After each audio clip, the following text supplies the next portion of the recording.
Hi. And welcome back to Sticks and Strings. I'm Naomi. I'm Beth. I'm Eve. She's not even looking at the looking camera. at the camera. She don't like you. Look at the camera. That's Eve. And Beth's wearing a nice little hat right here. Yeah. Move your head. There's a tree. There's a tree. Thank you to our nephew Robert, who's the only one tall enough to get up and put the angel on top. Put the stuff on top, and the upper lights. And I also found the angel that was always on Mom and Dad's tree. Ah. I like that. There's a meme I have of a cat sitting in the top of a tree and says something about, never mind, I'm the star. Yeah. I'm so worried about what our cats are going to do to the tree. Oh yeah, is this their first Christmas? And it's not their first Christmas. No, It's we their didn't first decorate tree. last year. Oh yeah. Yeah. And I bought unbreakable ornaments last year, but of course didn't put up the tree. Mm-hmm. And so this will be their first time. By the way, this is a Flosstube. Yeah. Hi. You know us. You know us. We're talking about nonsense. Yeah. So you're going first? Yes. So I have a pile of stuff in front of me because I have a bunch of new starts.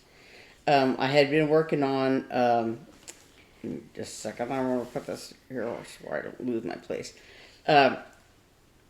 So I had been working on the little Rudolph towel. I don't have my pattern, but it's mostly done except for I did these last two reindeer because I went ahead and moved the hoop. So I have to put their little green sweaters on, but I was doing the red I see. cat hair on this. There's probably cat hair on it. I need to do that pattern. There's a dog snuffling right by my leg. So yeah, I have to do the green sweaters on these last two reindeer, and then I'll probably work on there's a lighter brown in this hole on their bodies and their faces, and some, like that. So I made a little bit of progress on that. Let me put this over here for now. But then last week I started on the green of this 2020 Santa from Prairie Schooler. And so I finished all the green, and I started working on the red. So he's coming along very nicely. Cute. Yeah. But the green that I did his started on his belt last week, and I had these two little danglies, and when I was working on it, I thought, wait, this is wrong. I had to undo all the danglies that I did because I can't count and talk at the same time. So they were wrong. They were off by one, and I thought, well, it doesn't matter too much. But I thought, well, there's one of those bunnies that's blowing in the wind goes right there, and I thought if his belt is wrong, that bunny will be wrong and everything else. But one thing I'm not sure of is there's these little buttons on the front of his coat, and I wasn't sure if I got this last button in the right place or not. But this one I know is just surrounded by the red of his coat, so it doesn't matter if it's right or wrong. Mm-hmm. But I been really paranoid about everything else. Like, I hope this is right. I hope this is right. So, I thought this was supposed to be a fun hobby. Yeah, it's fun, but it's stressful. It's stressful fun. And then I got started on this, and I don't have a picture show of it because we just have the pattern. But this is the little Andorian, and so I did all of his body except for his, hands and his blue. I just did the black stuff, and I did have to get a finer needle because it's such fine even weave because it's a dishcloth. Oh wow! He calls humans pink skins. So, yeah. So I did the blue skin. Oh, that is very, very small. Mm-hmm. Wow. Yikes. Yeah. Neat. That's neat, though. Except, I really should have used just one thread, and I used two because I'm I'm just neurotic. well, and I just don't even think about it. I just always like use the loop method to start, and so yeah, and I'm neurotic. So it's but it's nice because it makes it very solid and very filled in. Yeah, that's good. And then I thought, well, because I'm looking over all the projects that I'm doing, because even though I said I wasn't necessarily going to do something for everybody, I was trying to think of like, what did I give my cousin Esther Pringle and my cousin Judy and my Aunt Alice and my Aunt Mary Lou, what did I give them for Christmas last year? So I was looking through I have my Christmas list from last year, all the stuff I gave, because I have to make a list, because I have a tendency to think, wait, did I get something for so and so? Oh, I better buy this. Or did I get something for so and so? I better get that. And then I get home and I find out, oh, I already got them something. And like I did for Mary Lou, because I was thinking, what am I going to get Mary Lou? And then I remembered at the last minute that, oh yeah, I bought her that sweater, that Foothills hoodie thing that she wanted. But so I was trying to think of what to get them, and I was thinking about, oh yeah, I gave them some cross stitch stuff last year. I did little freebies, for each of them that I stitched. But of course, I started a long time ago. But so this year I went through my finished but not FFO'd bag. I thought surely I have something in there, because I was thinking about maybe I should take out one of those little freebie things and whip out something real quick, And then I remembered that I had a whole bunch of stuff in my stitched bag. So I think I found some things for each of them. So now I have a big FFO pile that I have to well, that I have easy. to think. That's... But at least the hard part, the stitching part, is done. But then when that was all solved, I thought, well, I haven't started on this snowman for Eve.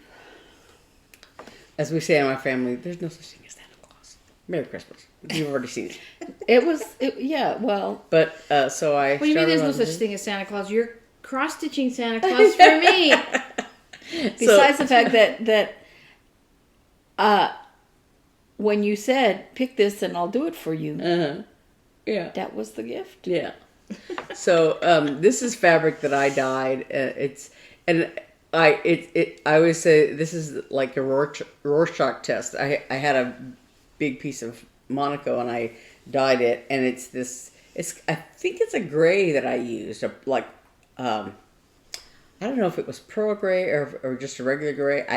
I don't think it was blue that I used. I think it was gray, but the middle section of it is very dark, and I didn't want to use the whole the middle of the fabric or whatever. I just wanted one of the corners, so I picked one that has some interesting lines in here. This is probably the darkest part, and it's probably going to end up not showing depending on how I finish it, but it's a pretty color. But it's got some nice little markings and stuff in here and it's a nice color. All the threads I think are gonna show up well on there. So I was gonna say pop, but everybody says pop. I don't want to use that word. But so I'm working on just the just trendy words like what was it one year that we used at work all the time?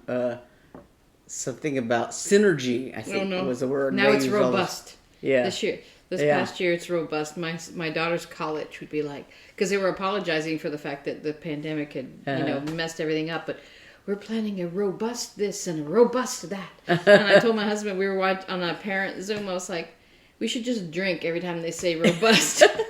Synergistic pop. That's what they were to say in meetings. Such and such is going to have a synergistic pop. And I'm like, stop saying that. Stop saying that. So yeah, I have a thing about the word pop. Okay. And so people are always saying on videos, the color really pops on this. So yeah. So that's what stands out. Yeah. shows up. It looks really good. So that's why I'm working on this, the white of the snowman. You probably can't see him too much. But then I have this little carrot nose and a little snowball button. Buttons, how cute. Yeah, so that's all I've been working on. Cool. I'm stitching like a madman. Are you going next, Eve? Oh, and one thing I have to say is be careful what you drink if you're a thread licker, because Ew. it's kind of pinkish in Ew. one point. Don't be a thread licker. How about that? Well, I I am try a not thread to. licker. I have a threader thing. I have a threader too, but I'm just it's a thread licker. it's in one of my bags. It's not in this Okay, bag. but I can't complain, because when you're working with 100% wool, the best way to join two yarns is spit splicing. Mm-hmm. Spit has magical powers. That's the way we were made. Everything I stitch has my DNA on it. But then you don't stitch right to the end of that, and you can clip it off. Yeah. So, yeah, I'll go next. Okay. So, let me put this. I just have to interject. I don't know why these lights are so bright and I yet cannot see anything. I'm just going to say that.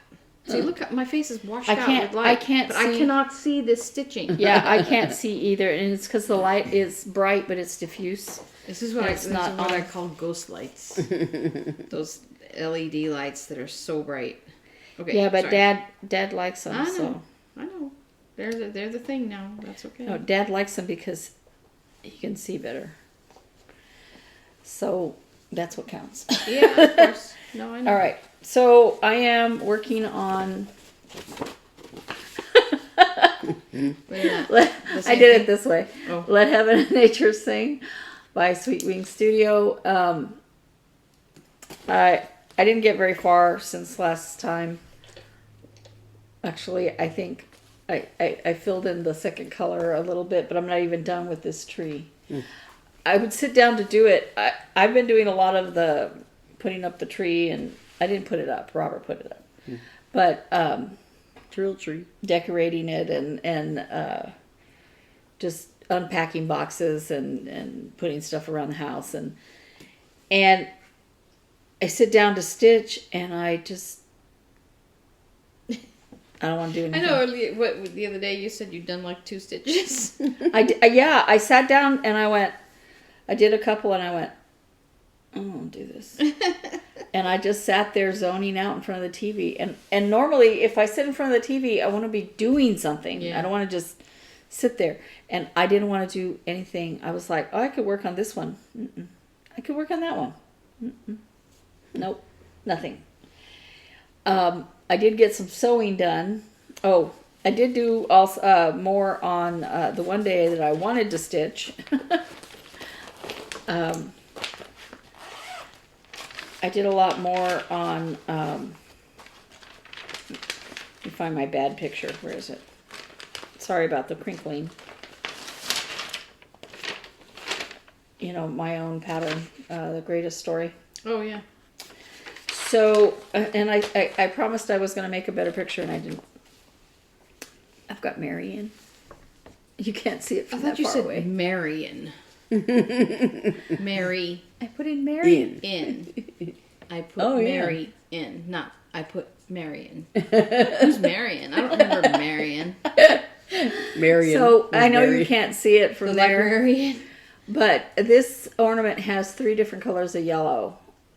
So that you can kind of see like a glow from the star. I haven't put in the star yet. But I'm going to put in Joseph and then the manger. And there's a different color of yellow around the manger. It's the same color as the one that's going around. But so I got the... We'll put it I up. got the... We'll take a picture right here. yeah, I got the...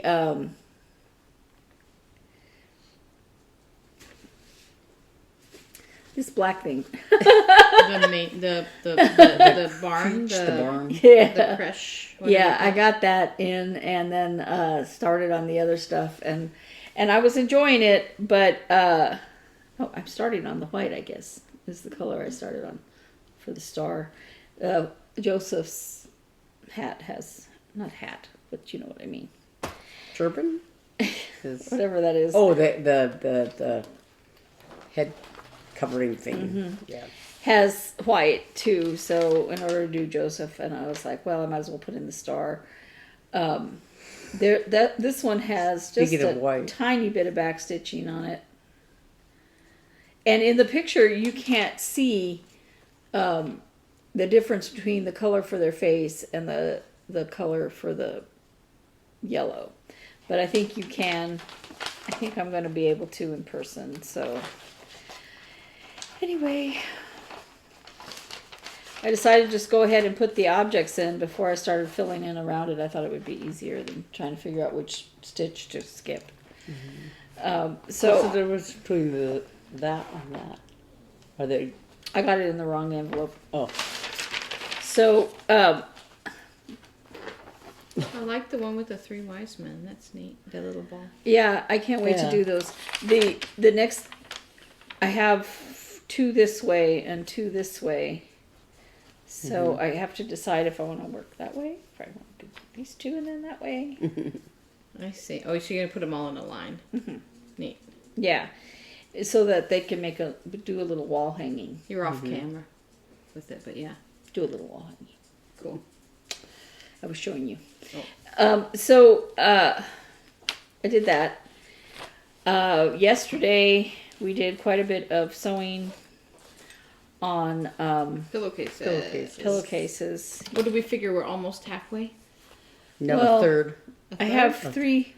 I have 3 more of the burrito form to do, which I hope to do before we start sewing again next week, and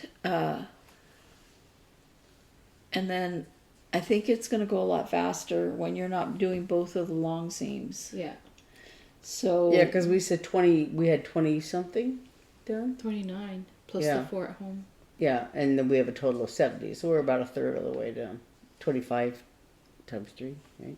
Oh yeah. Yeah. So I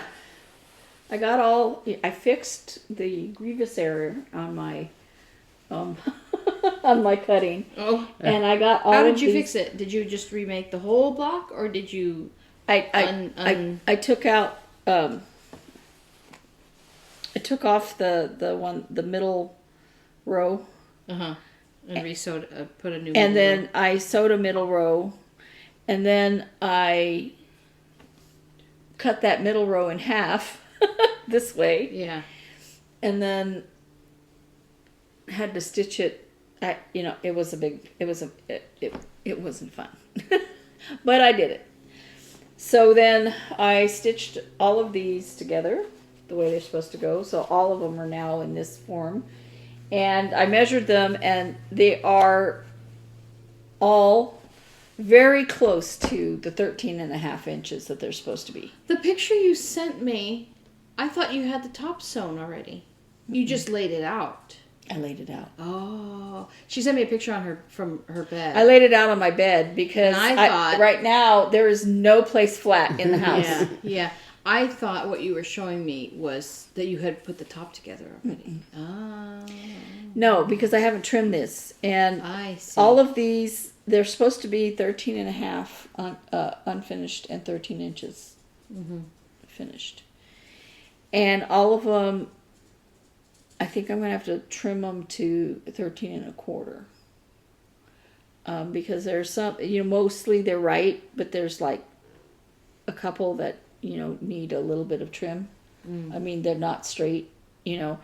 So I was like, well, I could probably work with it and go ahead and that would be a bad, they're almost exactly the way they should be, but, and so I would, you know what, I think if you trim it to 13.25, what's going to happen in those pinwheel blocks is that they're not going to look symmetrical, because then you're going to take another 1/4 inch off that side, and then they'll be rectangular rather than, you know what I'm saying? So what I would do, this is what I do when my blocks are wonky, and maybe we can look at it later, but I look at the edges, and if there's like in this one, if there's 2 or 3 spots where maybe one piece of the block is a little bit shorter, right? And then over here, it's the right length. I make sure that can be caught in the 1/4 inch that I'm going to sew the whole block together. And if it's not, then I take a look to see how I can incorporate that. Because if you take a whole another 1/4 inch off, it's going to change where those the other blocks you won't notice it as much, but where those pinwheels meet, it might affect it. So I was staring at it going, do I trim? Do I not trim? What do I do? Because most of them are exactly where they should be. Yeah, I would just sew it together. So and fudge it. So and take the really, sorry to interrupt you, but take the really wonky ones and put them, if you can, along the borders. Because you can kind of fudge the border a little bit more than you can where you see, like I always think of it this way. No one is really going to be inspecting the edges of the quilt. They're going to look at it and see the center. And so all your center ones you want, and put the wonky stuff a little kind of on the outside. Well, these are tips and tricks of making a million quilts over the years. And some of them, it's like this ended up like longer, kind of like at an angle. Because they're biased, yeah. But some of them, it's this in here that's like up here. It's very weird. But I was staring at it for a while and just was like, oh. And that's when I went and laid it out on my bed. It has to stay in this order so I know what I'm doing. Yeah. But well, we can look at them, but I would encourage you to just try sewing them together. Because that 1/4 inch, as you're sewing them together, it's kind of forgiving. And you can kind of, especially the biased edge ones, you can kind of fudge them a little bit. So that's my advice to you. So I was... I thought I had the pattern.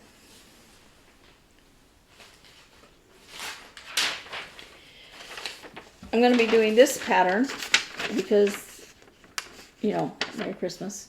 No such thing as Santa Claus. So, stop it. There might be children watching.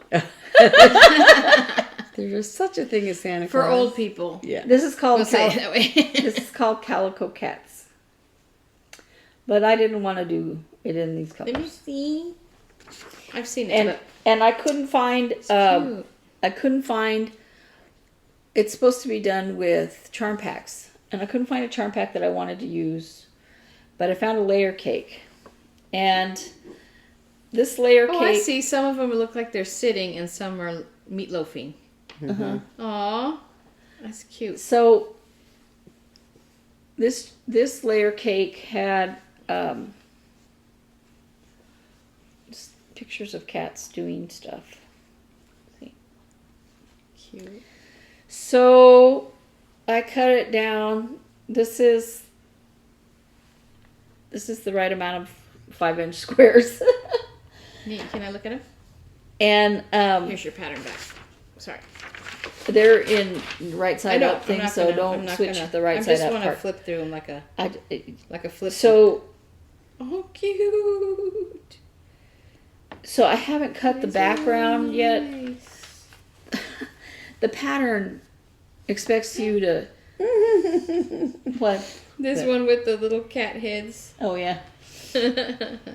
So, the pattern wants you to take a picture to put it in the video.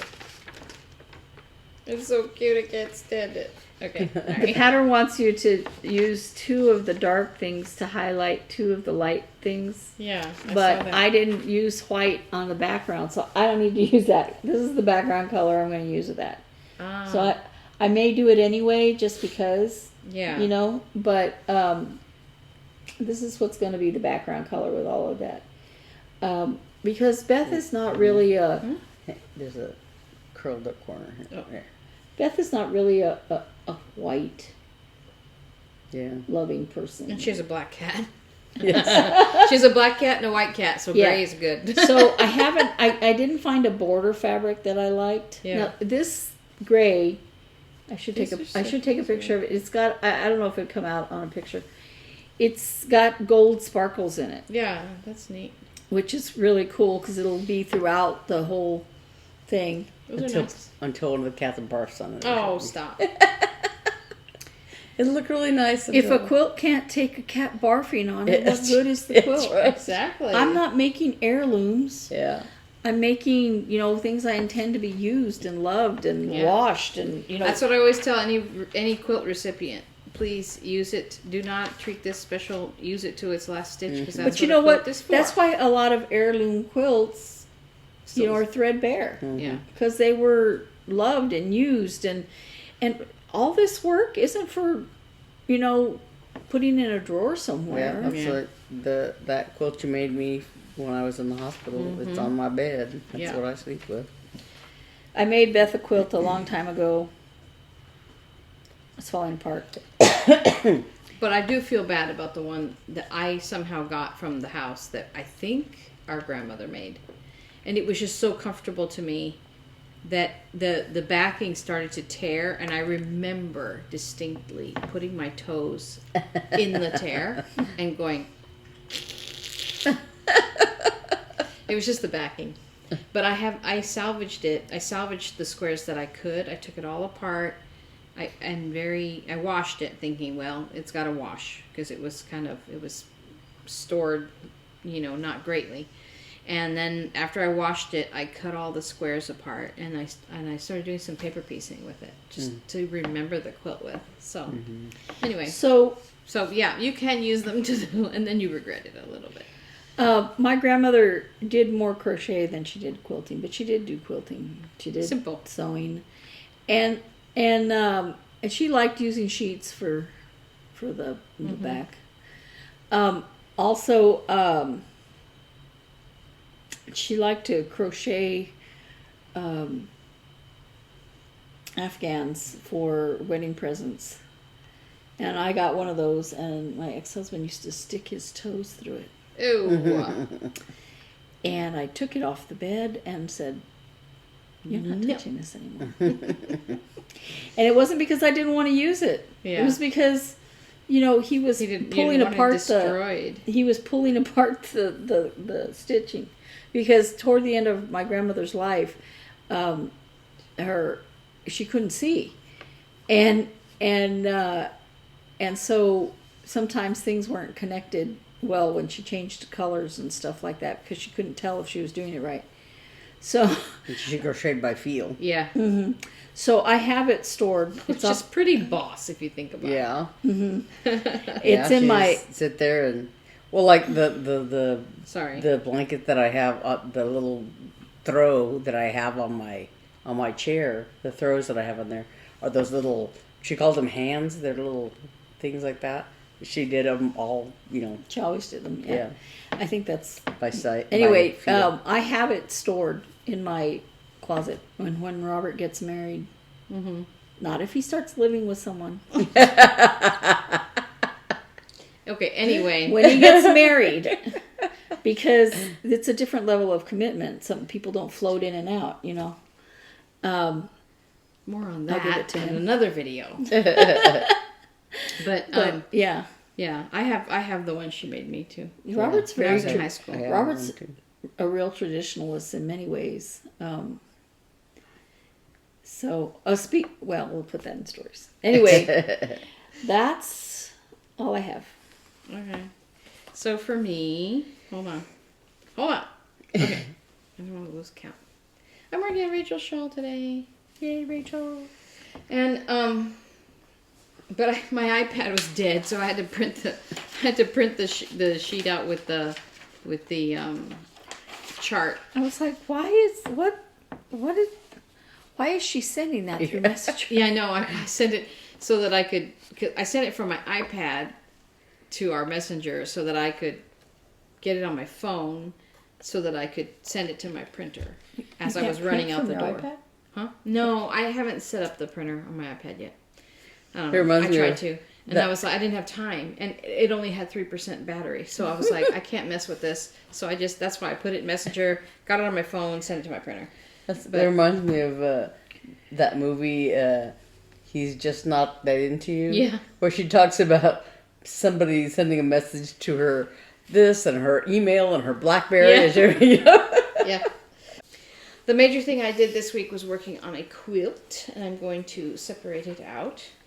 After Christmas, I will tell you who it's for. So, we're going to cover Beth up. This is upside down. Let me prepare. Be prepared to be covered, because that is our tradition. Hang on 1 second.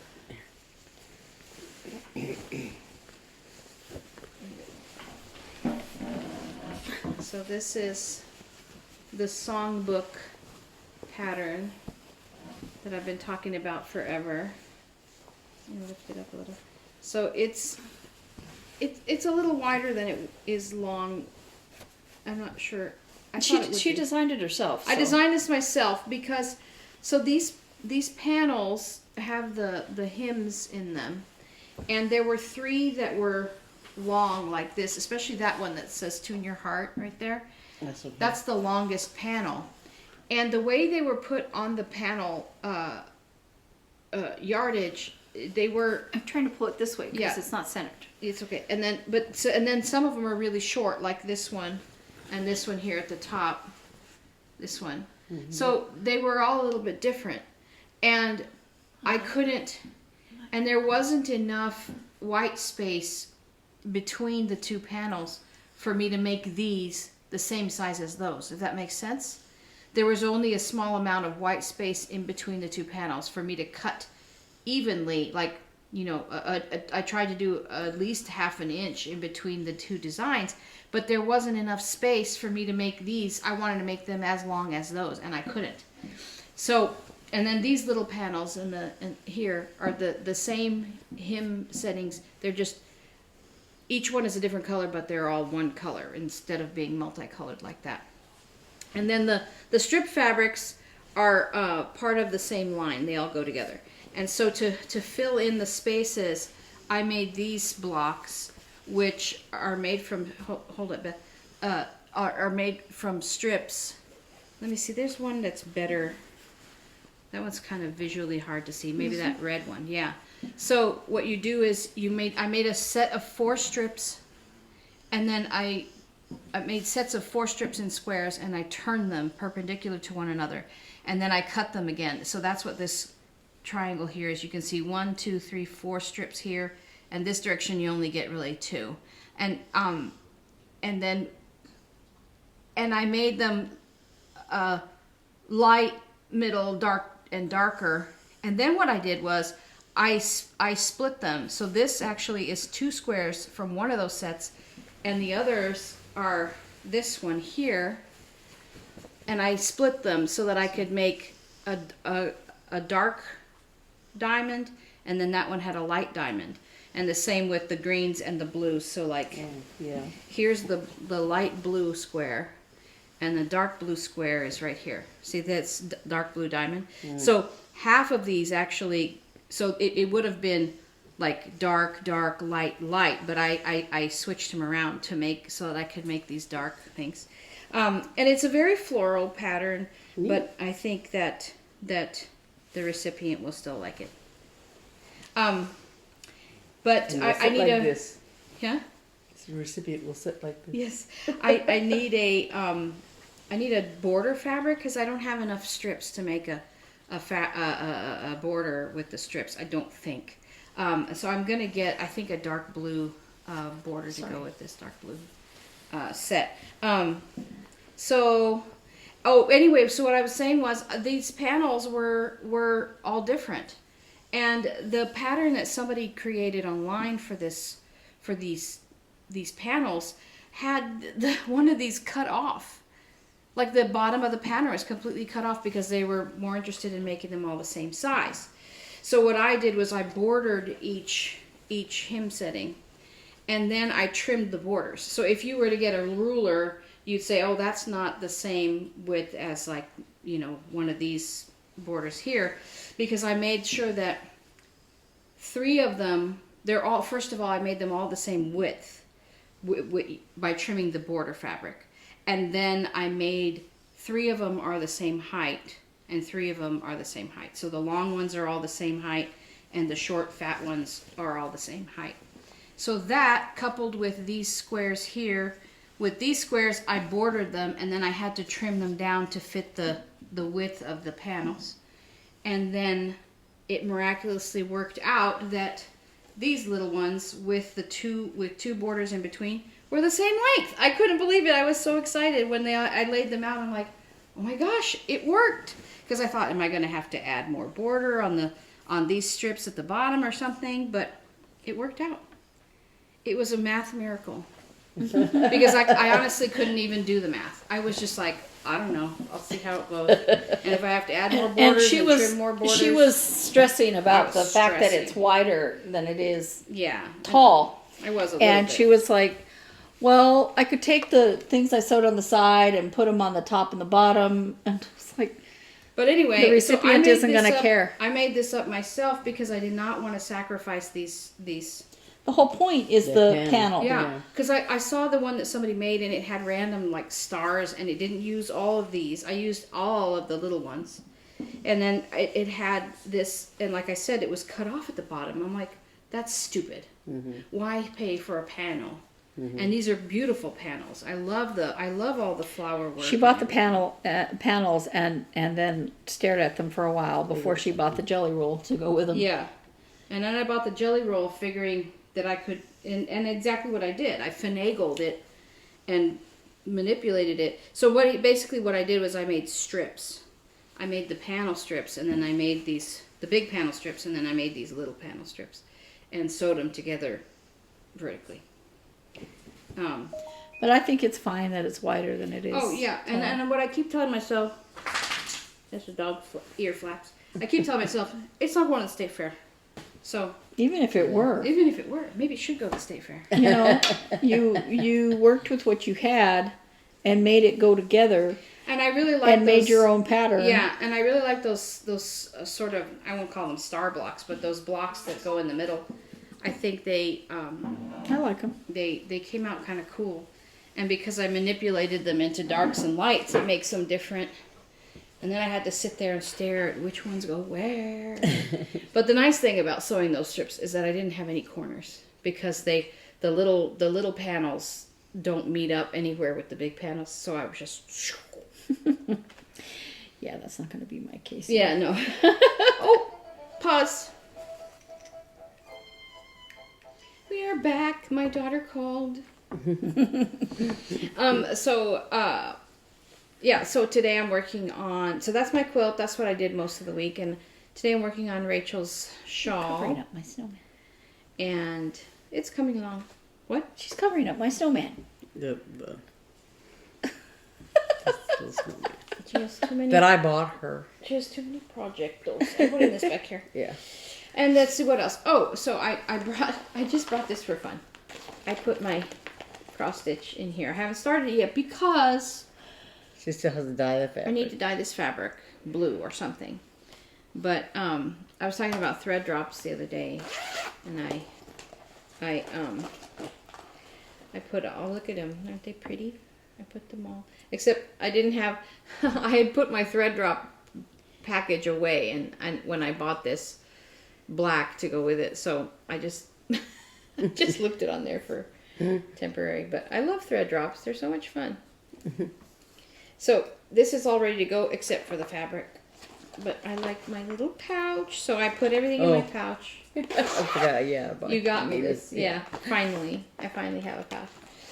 Just one. I need 1,000,000. But anyway, and then I need to dye this, so I brought it with me thinking maybe you would dye it for me. But anyway.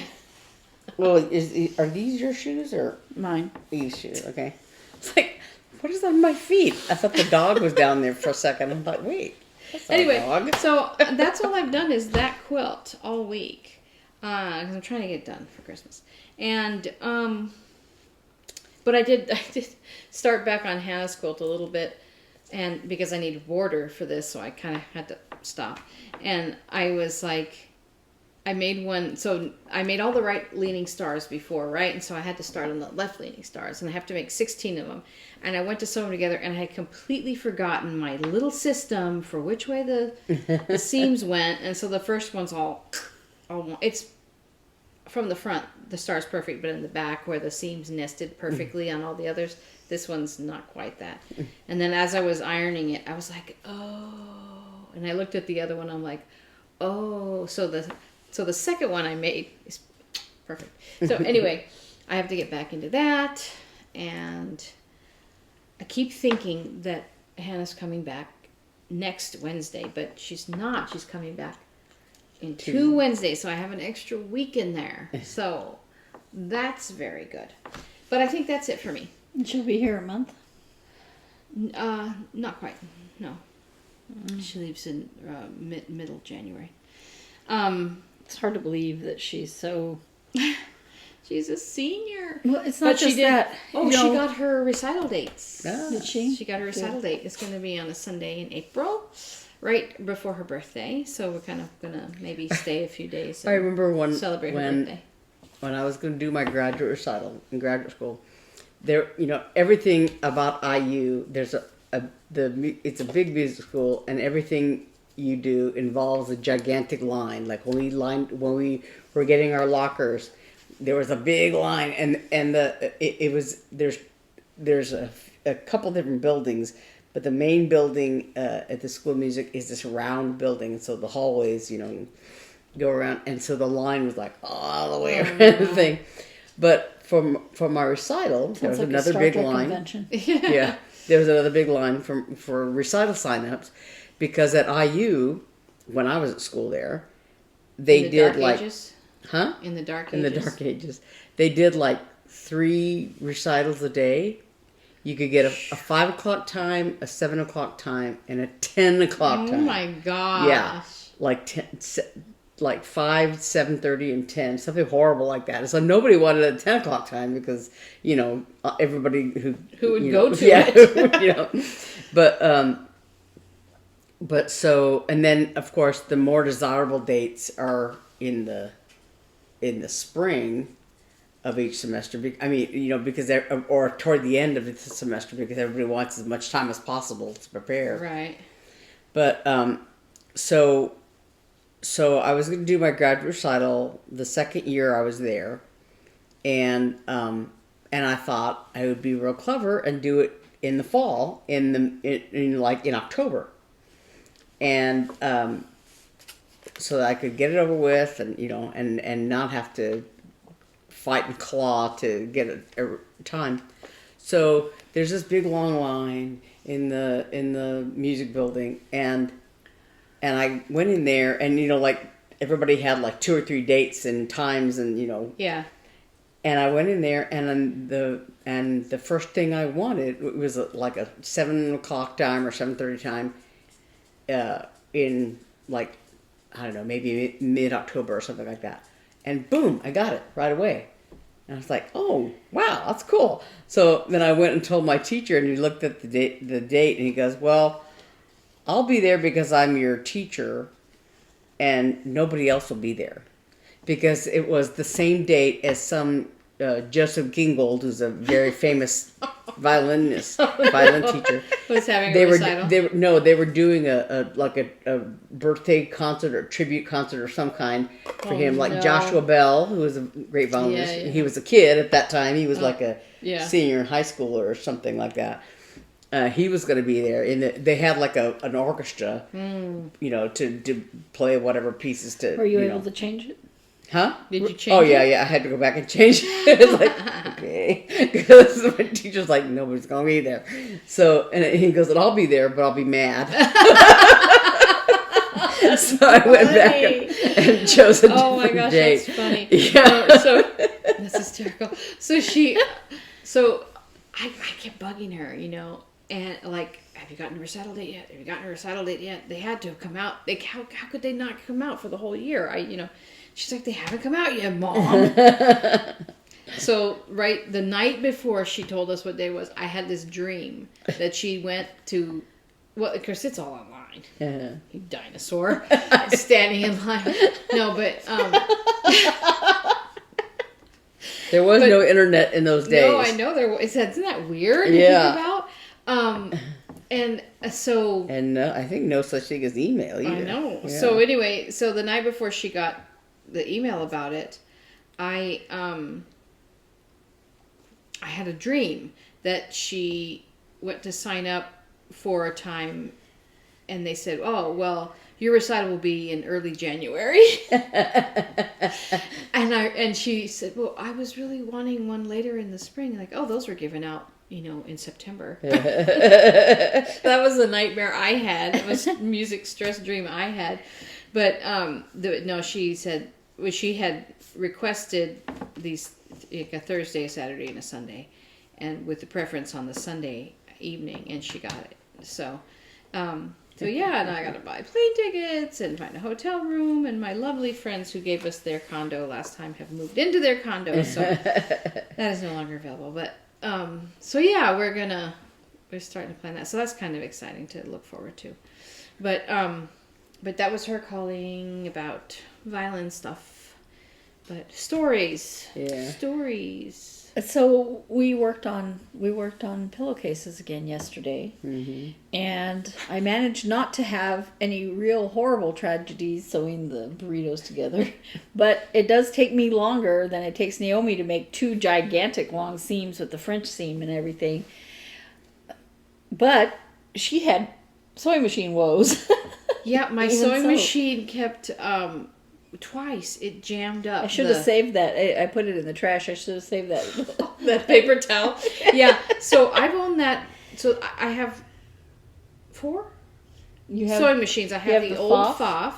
I have the big my big quilting sewing machine, which is a Juki, which I love with all my heart. And then I bought this little brother machine that because it does decorative stitching. And it's just, I bought it at Walmart. It's the Project Runway edition. It was, pretty inexpensive, but it's been a nice little workworse. And I like it because, well, yours is fancier than that one. But I like it, and I was able to just put it in a bag and bring it here. So that was nice. And but and then you have a serger. And I have a serger. And I've owned that brother for about 4 years, maybe, when I started quilting. Did you get it before you came here? Before we moved here? Oh, yeah. Not before Robert and I moved here. Oh, no, not that long. No. So I got the Juki when I really started quilting in earnest. And I want to say that was, I could look back, but 15? 14? And you've had the Pfaff as long as you've been married? As long as I've been married, yeah. Longer, because I got it to you as a wedding present. Yeah, and I tried quilting with that. That's when I started. The first sewing quilting stuff I got her the basic level Pfaff, and the reason I got her a Pfaff is because when I was in Belgium at the PX, I walked by the Pfaff and I was like, that is so cool. Yeah. And, because I don't want to tell you how long ago that was. It has the little buttons for decorative stitches, and any sewing machine I had before, to get decorative stitches were much more difficult to program. You're talking about your Pfaff that you had, yeah. Yeah, and so when I came here and I wanted to get you a sewing machine for your wedding present, because I'm old fashioned. Okay, I believe that any young woman who is going to get married should know how to sew. Doesn't know how. I don't mean know how to make clothes or things like that. Just know how to make a seam, know how to mend a shirt, know how to make a hem. Hem pants, yeah. Because if you start having kids, pretty soon they have holes in their jeans and just basic stuff, and she didn't use it tons and tons. She made her wedding dress, but after that... Oh, no, well, when the kids were little, I used it a lot. You use it to make costumes and stuff. And it's just a basic item to me that you should have and know how to do. And I love it. And and I didn't teach her... she made her wedding dress, but it was just basic stitches. It wasn't anything real... I was there beside her while she was doing it. Before that, I made a shirt for Mark. Mm-hmm. And then I made so my first sewing project was sleeves and plackets and but I was there helping you and So that's why I bought it. But I bought her a Foff because I knew that I loved my Foff. And the only reason that I don't use my Foff right now is because it is very old and I've never had it serviced, and I really should get it serviced. Yeah.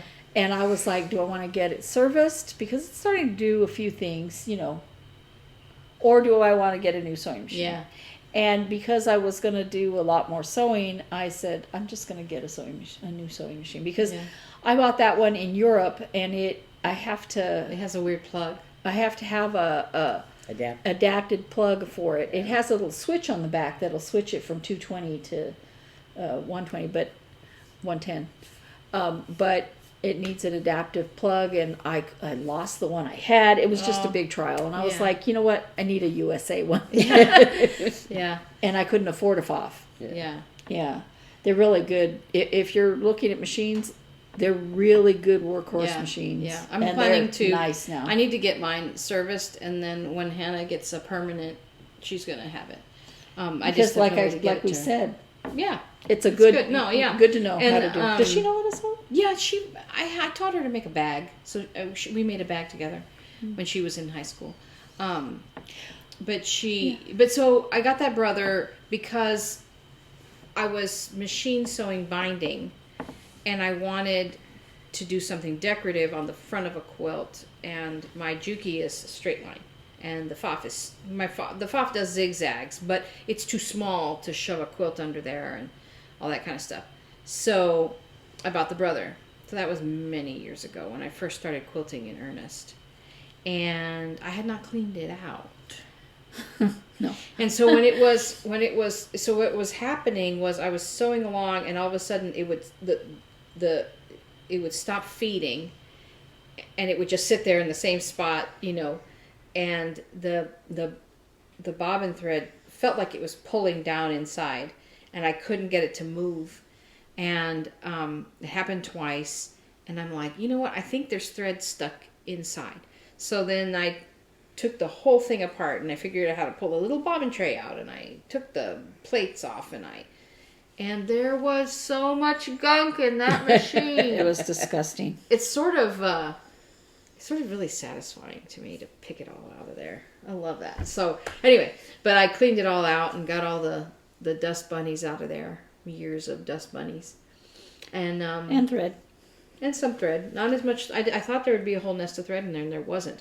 I just then think it started sewing. But then it was fine. Yeah, I think the feed dogs were getting, because, you know, the feed dogs are teeth like this. I took the brush like that, and it was caked. It was awful. So anyway, clean out your sewing machines. This is your warning.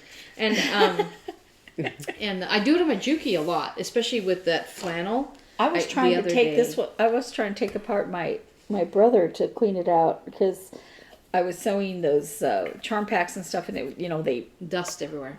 Yeah. And I was like, eh. Yeah. And I could not get it apart, so I'm gonna have you help me do that. Okay. The Juki Juki's easy. It's got a the plate is screwed on, but it's got a lift thing like this, so you lift it up, and you can look straight in there, so you can dig out all. It's very easy. I know I'm changing the subject, but I don't want to forget. I know the one story that we wanted to for sure talk about, and it's sitting right up there. Oh, yeah. Oh, yeah. So when they were taking out decorations, my mom kept saying she didn't know where it was. Yeah. This was on the tree my entire life. With some little plastic holly berries. Yeah, it had holly berries in the middle. You know those kind that you get in the floral department that have the wire in and so between? they would use them so it's got berries here and wire in the middle. So they put the wires through the back, and they would use it to tie it onto the tree. This was made by my father from the bottom of a coffee can. And if you turn it around, you can still, I don't know if you can see it on camera, but you can see the ridges of the coffee can here. And it's just and they put a little glitter on it. A little bit of glitter. And he made that, I think, their first year they were married. Yeah. And he says, oh, rub it in when I found it. And I'm like, Dad, I can't even tell you how much I love this star. Yeah. Mm-hmm. And we even looked for a star this year to put on the tree. And, you know, I was just thinking about it before I came today or yesterday when I saw it. I was just thinking about this star before I got here yesterday when they had it out, because I was thinking, Sorry. Sorry about the dog. She doesn't think people have a right to walk along the street. Anyway, I was thinking I should make one. I actually literally thought that the other day. I thought I should get a can, Well, it's one. probably harder than it looks, because, look how symmetrical it is. It's very symmetrical, and it's cut very precisely into the corners. I don't know how he did it. And It's that got was some our old- star. Yeah. It was so fun to put it up, and I don't even know how I he- never how did he said, make the hole in I the never center? thought, how come we have the little, no, I loved it. No, I loved it. This was the most precious thing to me. And when Mom said, "Oh, I don't know where it is," because I remember when the little holly berries broke, and she said, "I don't know where it is." I'm like, "What do you mean you don't know where it is?" And I found it going through their precious. Christmas stuff, and I'm like, "Okay, So this is probably we're gonna from know where it is." 57, 55? They got married in 55. 1955. Isn't that great? And I need to go to the floral department and find some more little holly berries. I want to use it, and It's perfect. that is something that needs to be passed down. Talk about heirlooms. Yeah. And it it's not fancy. It's not. Reminds me of all those stories you read in like Maybe Reader's maybe Digest or Dad something. feels that way because they were poor and they were struggling and But look, that the when you look at a lot of things that are precious now, like samplers and quilts and They're stuff simple. like that, they used the fabrics at hand. That's why make it real scrappy. The reason that came about was because they literally were scraps. right? Scraps from clothing that they made, scraps from whatever they had, flour sacks, whatever whatever you had. My mom had flour sack dresses. Yeah. My mom saved a lot of things. She was not a hoarder, but Yeah. she saved a lot of stuff. And she saved the dress that she was wearing when my dad proposed to her. And she spoke to me and said, "I don't know why I'm saving that. It's just taking up space. I guess I'm going to throw it away." And I said, "Mom, can I have it?" And I made her a doll with it. Now I think she threw the doll away eventually. I don't know. I haven't found it yet. It might be in the stuff we haven't finished going through. Yeah. But so that she would have a reason to. She never threw away stuff I made. So that she would have a reason to keep the dress. Yeah. But I mean, I love think it. that's cool, and I'm so glad you found it because it's not about I finally found a star that I sort of like. The but I've stars never you been see are all happy. these lights, and Yeah, they're I've never big been and they're happy. flashy, and this isn't that. No, and I've never been happy with anything. And so I was literally thinking, oh, I should make a star like the one Dad made. But I don't know if I can make it as perfect as that. It's so symmetrical. That's his mind. That's his little engineer mind. his He wasn't an engineer, but he has programming he has an brain. engineer's mind. Yeah. He really does. And so we love that. That's fun. Okay, here's a story. I decided, because every year I'm like, I'm going to make cookies for all my friends. And then I never do. Or it's like, oh, well, I should have made them yesterday, but I didn't. So I guess I just won't. But this year I was like, no, you know what? It's a hard year, but I'm going to make cookies.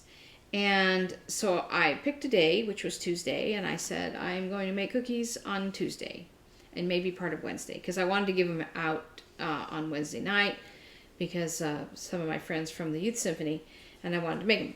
So I was like, okay, what kind of cookies should I make? I'm going to make them all. So I decided to make my famous Spritz sugar cookies, which are really good and well loved, that I got from the Land O'Lakes little holiday cookie booklet that I found at the grocery store one day. Probably in 92 or 3 when I first got married. I should look, there's coupons in the back. I should look at the dates on those. So I got that. So I was those are the ones you make with a little shooter thing? cookie press. Yeah. Yes. And I have these cookie sheets that have the air pocket on the bottom, so they come out just they don't burn on the bottoms. They're perfect. And then Those cookie sheets are priceless. yeah, I love those.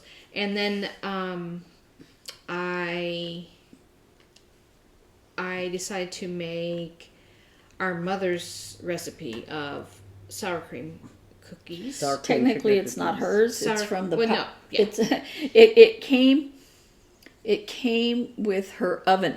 In 1961. Mm-hmm. And it's a I always thought it was like I didn't know because it's just the back of the cover of this cookbook. Back cover of this cookbook. And that cookbook and it's came like an with her ad oven. for Valley Gold Creamery because you use sour cream and it says use so much Valley Gold sour cream. But that book came with her oven when they moved into the house. Wow. So it's a sour cream sugar cookie. It's so good. They come out like thick like Oh, they're that. so good. And poofy and soft and they stay soft. And for years, she made them with too much sour cream. Yeah, And we didn't know. Yeah, of course. Well, on the sheet itself. So what I did was because I found it in her kitchen, tattered and worn. I said, "Mom, I'm going to laminate this for you." So I had it laminated, and then it's at my house now. But on it, you can see her handwriting where she was calculating cutting it in half because I guess she didn't want to make so much. So I think maybe what happened, she didn't cut the sour cream in half. Maybe, but it's written on there half a cup instead of a cup. But anyway. So I made it as is the regular, printed recipe, and so I was going to make those. And I should have you send that to me because I had the one because I tried to do it years ago and I ended up like having to look it up online and wasn't the same. And the ones, well, online I found like 2 or 3 different recipes or something like that. So okay, yeah. I should photograph it well and send it to each of you. But so I made that. I was going to make that, and then I decided to make my famous Thin Mints, which are, here's a secret, just a Ritz cracker in melting chocolate that has peppermint extract in it, and they are so good. Mm-hmm. I like them better than the Girl Scout. The Girl Scout Thin Mints because the Ritz cracker has that salt. Mm-hmm. And the saltiness with the sweet is mwah. That's why that Christmas cracker recipe is so good. Yeah. Mm-hmm. So I really like that, and I really like those. I think I got that recipe from an office party, like the corn recipe that Mark went to. I think is what I remember. I had it a long time ago. I had it a long time, so I don't know. But it's pretty common. Yeah, it's nothing genius. But I make those every year, so I decided to make those, and then I was going to make the best chocolate chip cookie recipe, and I think it actually is the best chocolate chip cookie recipe. If you look up, I think how to make the best chocolate chip cookie, I think is what it's called. On I want to say it's a tasty.com recipe. I'm not sure. Do you use brown sugar? It uses 2 kinds of flour, 2 kinds of sugar, and browned butter, and espresso powder. It is, and 2 kinds of chocolate. It's crazy, and an egg and an egg yolk. It's crazy, but it is so hard. I feel like I have to go to like science college to like I have to major in some kind of scientific major to make these cookies. It is too much trouble, but they are so good. So I make them very sparingly. Now they tell you to make with a 3 tablespoon scoop, which makes big cookies like that. But I use the 1 tablespoon scoop, so they wound up being normal size for this particular project. But in the past, I've always made them with the 3 tablespoon scoops. But they have salt, and so they have this salty, sweet, dark.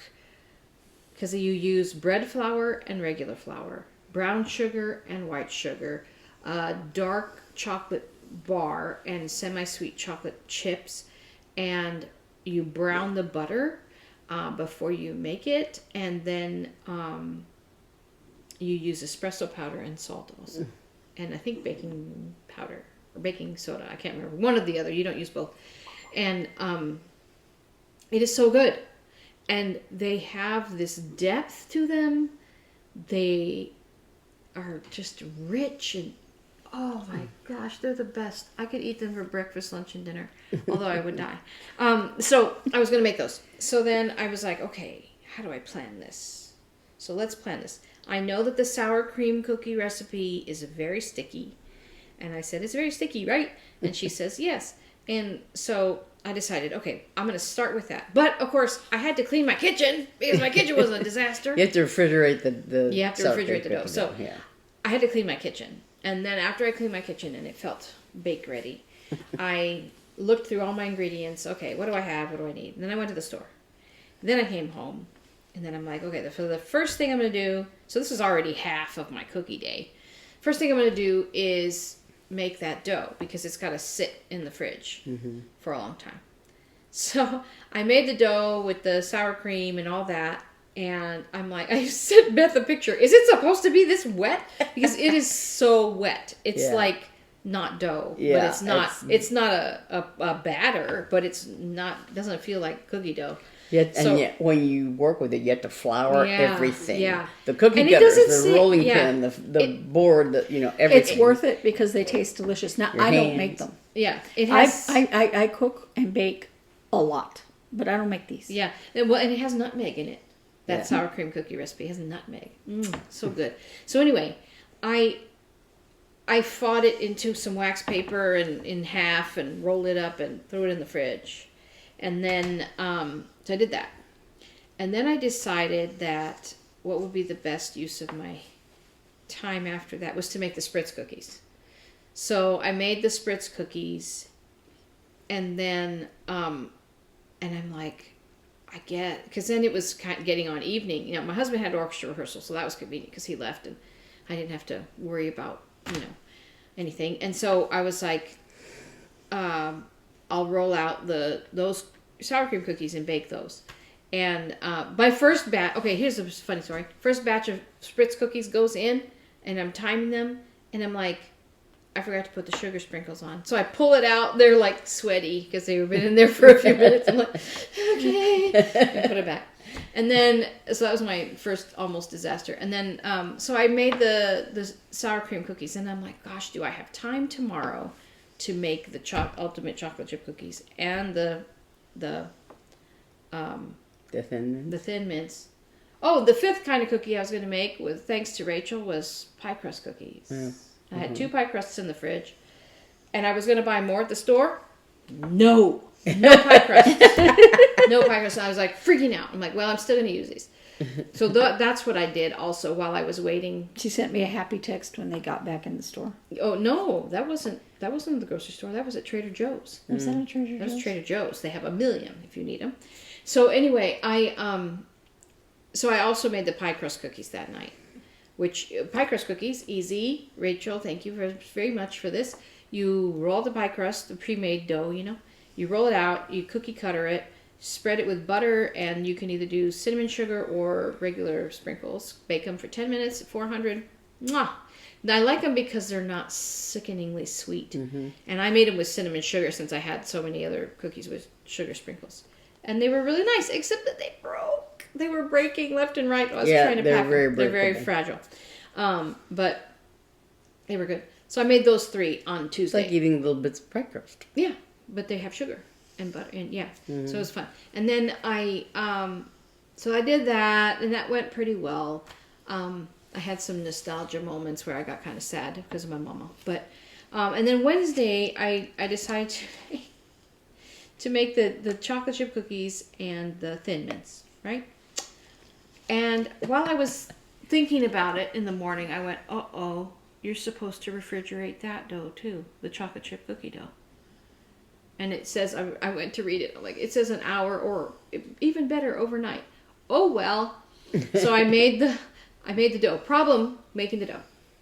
You have to brown the butter. But then you have to let it come to room temperature.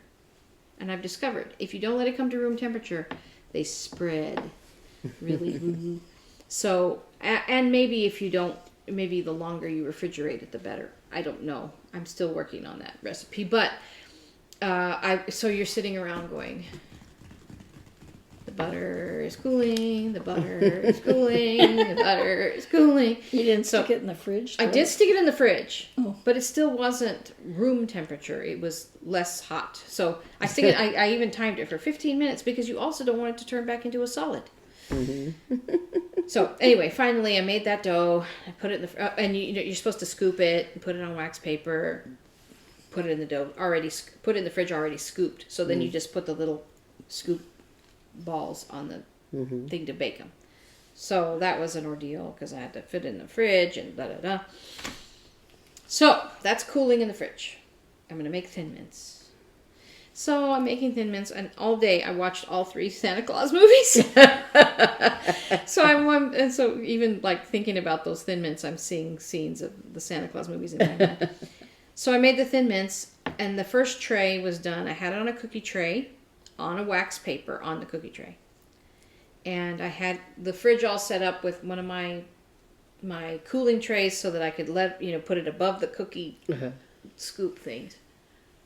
So I go like this. Now, I had literally just taken one out of the melting chocolate and put it on the wax. Still wet. A lot of them were still wet. This is important to know. I open the fridge. I go to put the tray in, and the tray bumps the side of because I have one of those side-by-sides, right? So it's kind of skinny. And the tray fits, but I just clunked it. And when I clunked it, the wax paper slid off. And it falls and tumbles, and I'm like, no. She sent me a crying picture. And it fell. all over the place. There were some still stuck to the thing, but the wet ones were the ones that fell off. And let me tell you something about melting chocolate. It hardens very quickly when it hits a cold refrigerator. And so the only way to get it out... So I'm like, I'm trying to, it's solid. It's completely hardened. So I sent my husband a picture, and I sent Rachel and these guys a picture, and I'm like, no. And Mark goes, I'll eat them. I was able to salvage some, but most of them fell like directly onto the fridge or onto the floor. So I had to spend X amount of time with hot paper towels. I'd get it as hot as I could and just stick it on the chocolate and let it sit there. And so that was not fun. And then, so I had to start over, and I lost all those things. Fortunately, you make a whole box of Ritz crackers, it makes a lot. So that worked out, but it was like just so frustrating. And then when I went to bake the cookies, I put them too close together, and a bunch of them spread into each other. And I'm like, well, those are marks. But other than that, it was a successful cookie day. I made beautiful little boxes for my friends and took them, and I actually accomplished what I wanted to accomplish, which I'm pretty proud about. Because usually I'm like, yeah, I'm going to make cookies this year for all my friends. And I don't ever. I just put it off and put it off and put it off. And never I used to bake bread. Oh, really? Remember I used to bake bread for Christmas presents? Yeah, and you made fun of me for having a bread maker because you're like, you don't need a bread maker, and your hands are bread makers. Remember that? I still prefer making bread. You can't find bread maker like mixes anymore. Yeah. I don't see them readily. They used to have tons, and I guess it's out of fashion.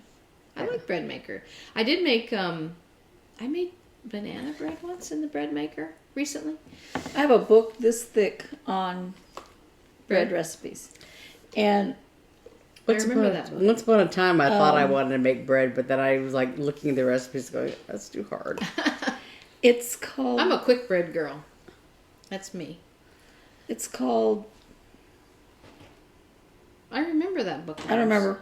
I have it on my bookshelf. But it has different seasonal bread recipes. So it has... Is it called challah? Mm-hmm. No. And Challah. Challah. I don't know. Challah. I can't say it. Challah. You And have to say it it has... with a spit in your throat. It has stolen. Yeah. And it has this Christmas bread that I love, that I would bake for everybody, but everybody's like... Because it has candied fruit in it, right? It is a bread, like not a cake. It's a bread, not a cake, but it has... Even Robert's making a face. It has candied fruit in it. And I would make a bread, I think from No France? candied fruit in bread. I think it was from France. I remember it was a dark brown color, and it had almonds, slivered almonds on top, and you braided the dough. So it was really pretty. The reason I liked the one with the candied fruit in it is really beautiful. I liked the taste. I don't like fruitcake, but I liked that. And of course I would bake regular breads. I would bake, French bread, and I would, not for Christmas, but for Christmas I would make all those fancy breads. There's one that I always wanted to try that you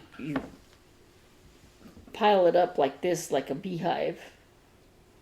It's like, how does that stay like that? I've always wanted to be a bread person, but I have this friend who... I love fresh baked bread. It's so good. I had this friend who just decided to make bread one day, and then she is... They cook everything. Like, she just does it. I'm like, I'm not that brave. I want to be brave, but I like to make quilts instead.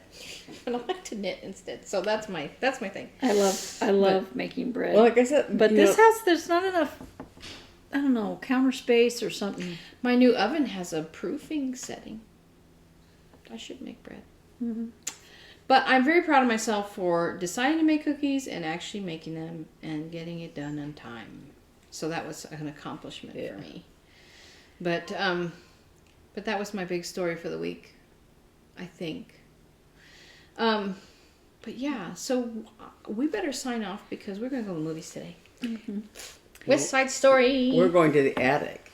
Mm-hmm. Oh, you're going to the attic. Mm-hmm. I'm going to go here. As I got a phone call yesterday. While we were doing the pillowcases, my phone started ringing, and usually I have to check to see who's calling me, and I was sure at first before I could grab my phone that it was like my friend's spam risk, and so I leaned over to get it, but it was a local area code, and so I thought maybe it was a doctor, maybe whatever, and so I grabbed the phone, I got it, and it was like I could hear kind of background noise, and there was a woman's voice, and I didn't recognize the person. It was like so and so from the attic. I'm like, yes. What are you expecting? The rabbit. Okay. Patterns. She needs more rabbits in her life.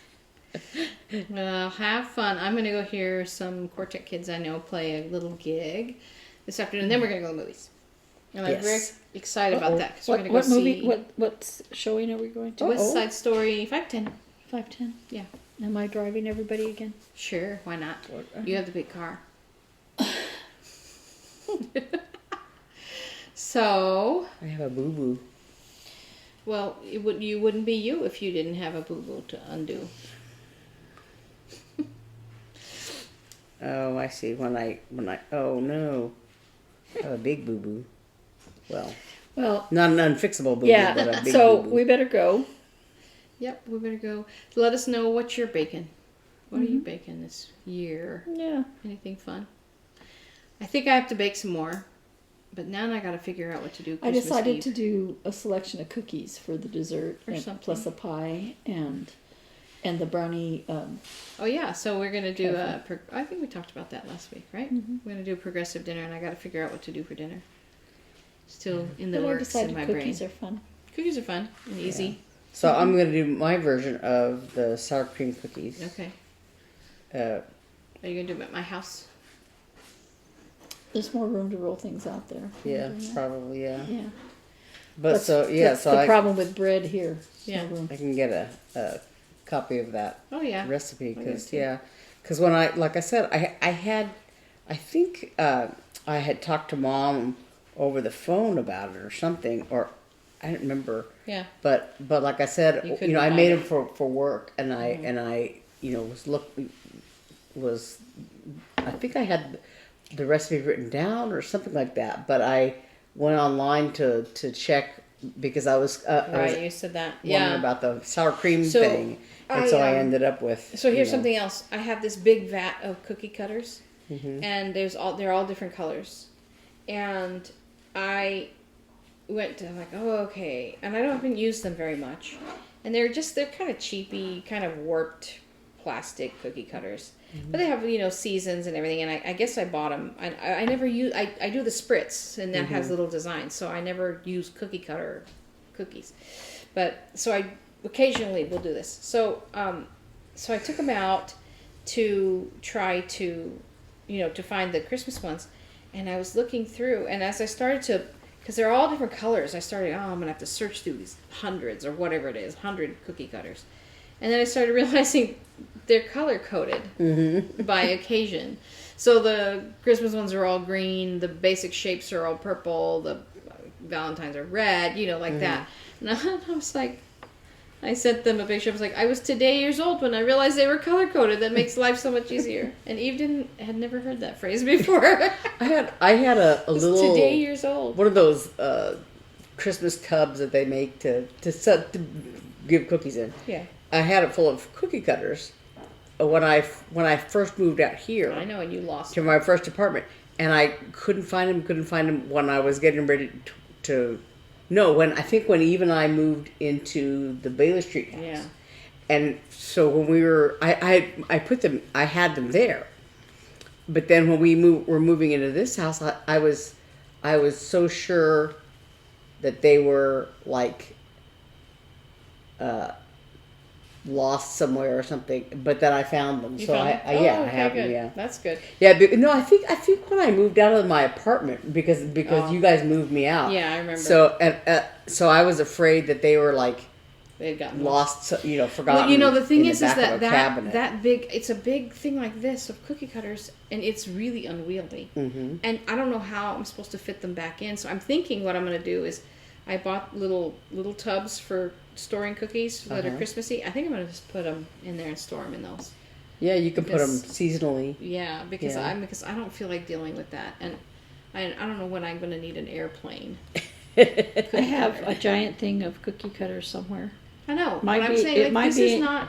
It might be in the garage. This is not. I But it's haven't not seen because it's got a narrow little top. No, I mean hard to- it's like a Tupperware or something. Yeah. That it might be in the garage. It might have been left somewhere. I don't know because I haven't seen it since I lived on 48th Street. I tried unpacking stuff when we were at Baylor. No, mom made cookies for every occasion. She always had. Mm-hmm. I remember those copper cookie cutters that she had copper with ones and those silver ones. Gingerbread man and I used to make them the silver too, ones with but the when we moved into Baylor, designs. I lost all my cookie cutters. But, well, we hope you have fun making all your cookies and all your treats getting ready for Christmas. Mm-hmm. And we will see you next week, 1 week closer. Yes. Bye. Bye. Bye. See you next week.